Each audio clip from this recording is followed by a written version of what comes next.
So this legislation will authorize money services business like check cashers or PayPal to transmit and accept payment in gold and silver. That means these precious metals can start functioning like real currency again, not just investment vehicles for the wealthy.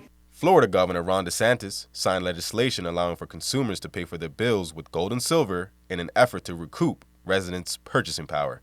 The law would establish gold and silver as a legal form of tender, but it specifies to accept or use it in the capacity would be optional except in the case of money service businesses.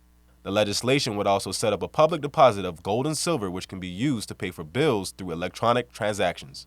The precious metals must also be insured and protected. Businesses accepting gold and silver coins must be licensed, and the purchase of silver or gold will also be exempt from sales tax. The state legislature has until November 1st of this year to ratify the rules to allow for silver and gold to be used as tender.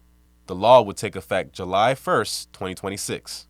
The push to make payments with silver and gold stems from complaints of the dollar failing to uphold its value, which bill sponsor, State Representative Doug Bankson, attributes this to Richard Nixon's ending of the dollar's value being backed by gold in 1971. For over 190 years, gold and silver backed our currency. It was our money. However, in 1971, President Nixon removed the dollar from the gold standard. Since then, we've seen over a 90% decrease in its buying power.